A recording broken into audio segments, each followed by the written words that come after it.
3MS app open ചെയ്യുക.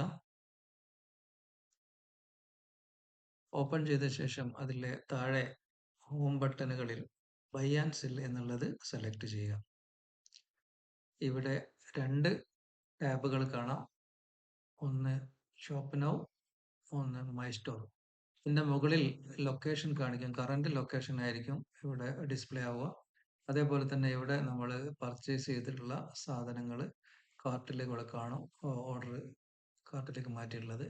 ഇവിടെ നമ്മളെ പർച്ചേസിന്റെ ഡീറ്റെയിൽസ് ആണ് കാണുക. ഇവിടെ ചെക്ക് ചെയ്താൽ പെൻഡിങ് ഉണ്ടെങ്കിൽ നമ്മൾ ഏതെങ്കിലും order pending, accept, delivery, cancel എന്നിങ്ങനെയുള്ള ടാബുകളിൽ നമ്മുടെ പർച്ചേസിംഗ് ആയിട്ട് ബന്ധപ്പെട്ട കാര്യങ്ങൾ ഇവിടെ കണ്ടു. ഷോപ്പ് നൗ ബട്ടണിലുള്ളതിൽ സെലക്ട് ചെയ്തിട്ട് നമുക്ക് പർച്ചേസ് ചെയ്യാനുള്ളതാണ്.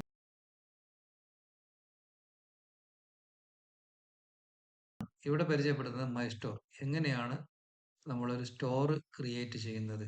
വളരെ സിമ്പിളാണ്. ഇവിടെ താഴെ ക്രിയേറ്റ് സ്റ്റോർ ബട്ടൺ പ്രസ് ചെയ്യുക. അതിനു മുമ്പ് അത് സബ്സ്ക്രൈബ് ചെയ്യേണ്ടതുണ്ട്. ബൈ ആൻഡ് സെല്ല് ഓപ്പൺ ചെയ്യുക. മൈ സ്റ്റോറിലേക്ക് വരിക. ക്രിയേറ്റ് സ്റ്റോർ കൊടുക്കുക. ഇവിടെ സ്റ്റോറിന്റെ ഒരു ഇമേജ് അപ്ലോഡ് ചെയ്യാം. ശേഷം സ്റ്റോറിന്റെ പേര്,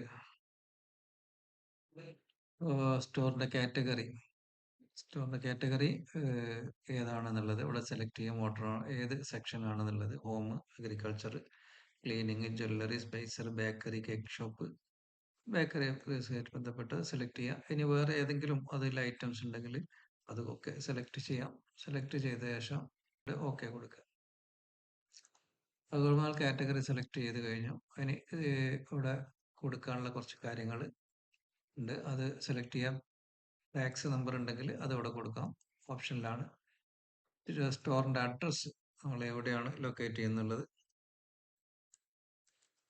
ശേഷം സ്റ്റാർട്ട് ടൈം, ഷോപ്പ് തുടങ്ങുന്ന സമയം. ഓക്കെ, അത് end time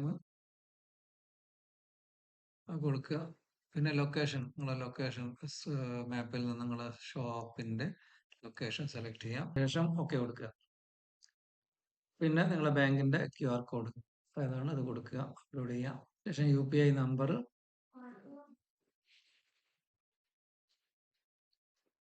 UPI ID, state, district, local body, panchayat, local body name,